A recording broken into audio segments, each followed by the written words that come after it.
Hello everyone, welcome to Habit Shiksha. So today we have an important topic discuss karibole goi asu, and the topic is how Western education sparked nationalism in India. So Western education in India nationalism or feeling to keneke grow karibole help korile.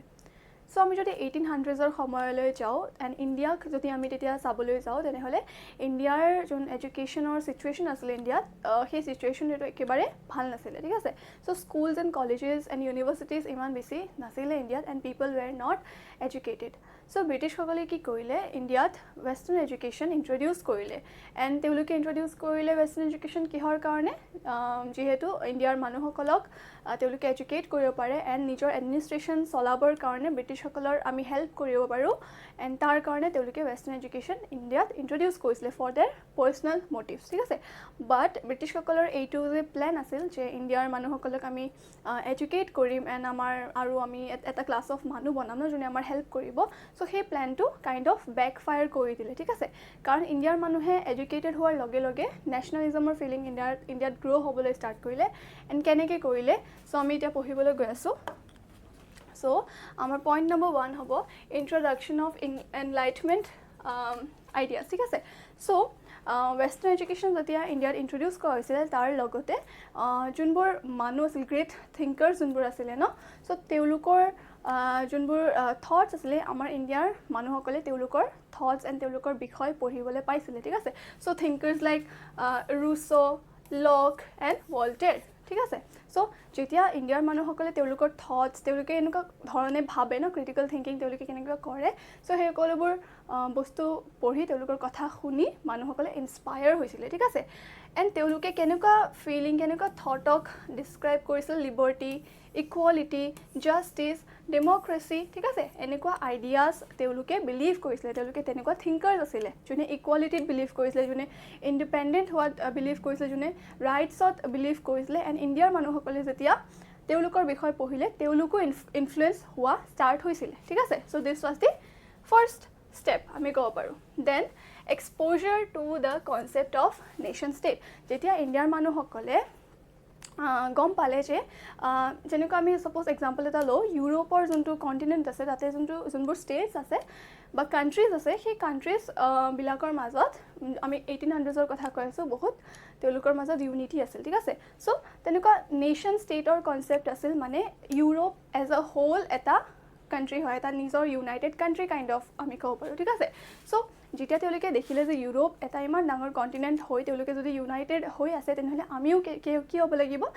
আমিও region wise বা আমাৰ state wise আমিও কি হ'ব লাগিব United হ'ব লাগিব so তেওঁলোকে ইউনিটিৰ কথা শিকিলে ফ্ৰম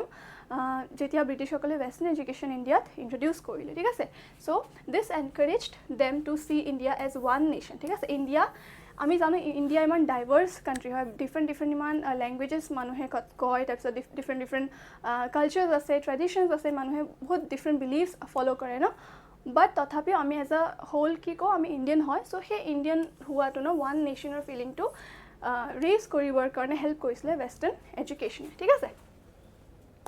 এতিয়া rise of a new educated middle class so যেতিয়া ব্ৰিটিছ সকলে ওয়েস্টাৰ্ণ এডুকেশন ইন্ট্ৰোডিউস কৰিছিল এন্ড কেইটামান তেনেকুৱা স্কুলস কলেজেস ইউনিভাৰ্সিটিজ তেওঁলোকে ওপেন কৰিছিল এন্ড সেই বস্তুবোৰ ওপেন কৰাৰ পাছত বহুতো মানুহে এডুকেশন লোৱা ষ্টাৰ্ট কৰিলে এন্ড তাৰ পৰা কি ষ্টাৰ্ট হল এটা class of educated middle class so middle class যোনবোৰ মানুহ আছে তেওঁলোকে এডুকেট হোৱা ষ্টাৰ্ট হল এন্ড এনেকুৱা এটা ক্লাছ অফ পিপল তাতে ফৰ্ম হৈছিল যোনে এতিয়া এডুকেশন গেইন কৰিব তেওঁলোকৰ থিংকিং ডেভেলপ হল তেওঁলোকৰ যোনটো ক্ৰিটিকেল যোনটো ভাবিব লাগে থটসবোৰ সেই বস্তুবোৰ ডেভেলপ হল and lawyers teachers writers journalist and reformers ইন্ডিয়াৰ পৰা ওলাবলৈ ধৰিলে ঠিক আছে this class played a crucial role in spreading nationalist ideas through speeches newspapers books and public meetings so আমি জানো এডুকেশন কিমান ইম্পৰ্টেন্ট হয় এজন মানুহৰ কাৰণে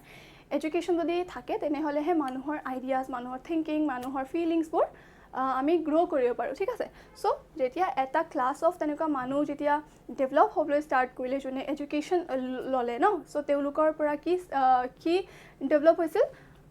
এনেকুৱা ক্লাছেছ অফ মানুহ যোন লয়াৰ হ'ব, টিচাৰ্ছ হ'ব, ৰাইটাৰ্ছ হ'ব, এণ্ড তেনেকুৱা গ্ৰেট ফিল্ডছত তেওঁলোকে কাম কৰিবলৈ ষ্টাৰ্ট কৰিলে। এণ্ড তেওঁলোকে নিজৰ আইডিয়াছ জাষ্ট নিজৰ লগতে সীমিত ৰখা নাই, তেওঁলোকে নিজৰ আইডিয়া স্প্ৰেড কৰিবলৈ ষ্টাৰ্ট কৰিলে বেলেগ বেলেগ মানুহৰ লৈ, ঠিক আছে। এণ্ড থ্ৰু কি তেওঁলোকে স্পীচেছ দিলে, নিউজ পেপাৰ্ছত লিখিলে, বুকছ লিখিলে, পাব্লিক মিটিংছ কৰিলে, এণ্ড বেলেগ মানুহতো নিজৰ আইডিয়াছ স্প্ৰেড কৰিছিলে তেওঁলোকে।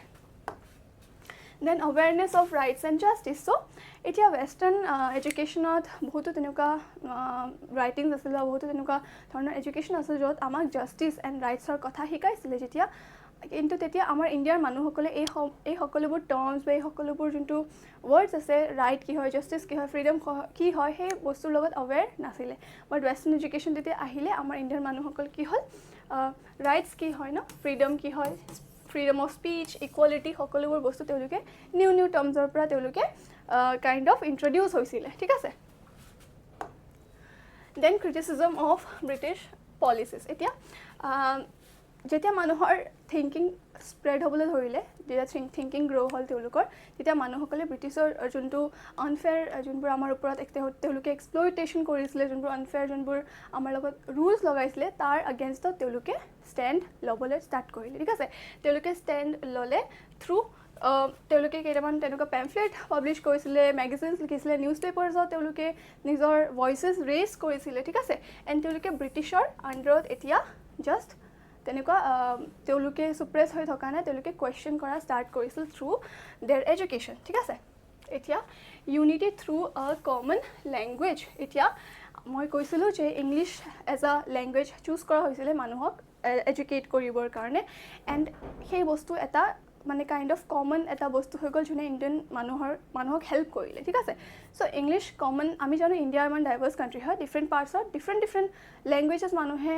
কয়, চ' হ'ব পাৰে তেনেকুৱা কমিউনিকেশ্যন বেৰিয়াৰ হ'ব পাৰে। বাট ইংলিছ যেতিয়া ব্ৰিটিছসকলে ইণ্ট্ৰডিউচ কৰিলে, তাৰ পৰা সেই কমিউনিকেশ্যন গেপ যোনটো আছিলে, সেই গেপটো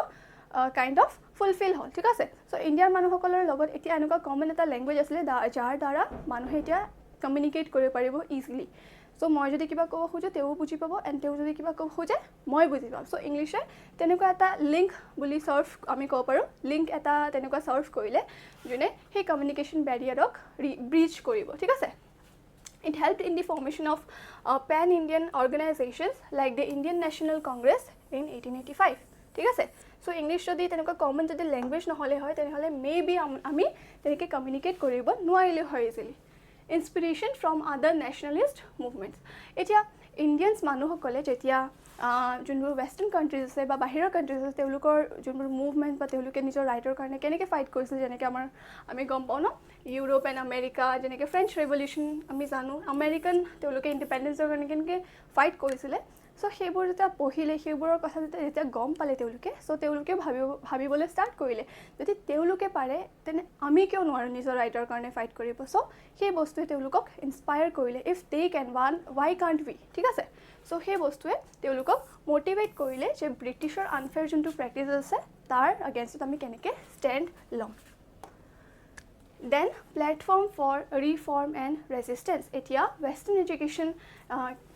লৈ কেইজনমান তেনেকুৱা মহান লিডাৰ্ছ ন আগবাঢ়ি আহিছিলে, যেনেকৈ ইয়াতে নাম দিয়া হৈছে দাদা ভাই নৱৰোজী, সুৰেন্দ্ৰনাথ বেনাৰ্জী, গোপাল কৃষ্ণ গোখলে। চ' তেওঁলোকে আহিছিলে এণ্ড এজ লিডাৰ্ছ ছাৰ্ভ কৰিছিলে, যোনে বহুতো মানুহক আগেন ইনস্পায়াৰ কৰিছিলে নিজৰ ফ্ৰীডমৰ কাৰণে ফাইট কৰিবলৈ, ঠিক আছে। দে ইউজ দেয়াৰ নলেজ, তেওঁলোকে নিজৰ নলেজ ইউজ কৰিছিল to organise political movements and promote national unity. So' তেওঁলোকে নিজৰ এডুকেশ্যন জাষ্ট নিজৰ লগত তেনেকৈ সীমাবদ্ধ কৰি ৰখা নাই, তেওঁলোকে স্প্ৰেড কৰিছিল নিজৰ তেওঁলোকে যোনবোৰ বস্তু শিকিছিলে মানুহৰ মাজত স্প্ৰেড কৰিছিলে, এণ্ড তাৰ পৰা বহুতো মানুহ ইনস্পায়াৰ হৈছিলে। এণ্ড ডেটছ হাউ আমাৰ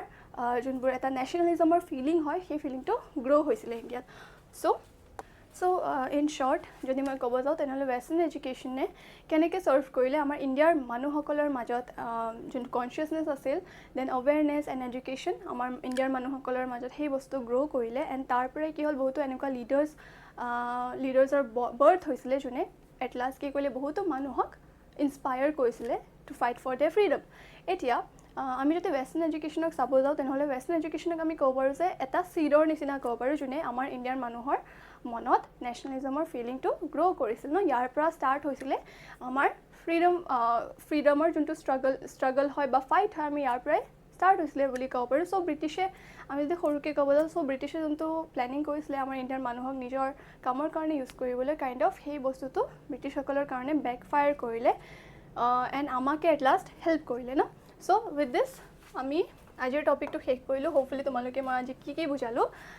বুজি পালা so' with this let's end our today's video' thanks for ৱাচিং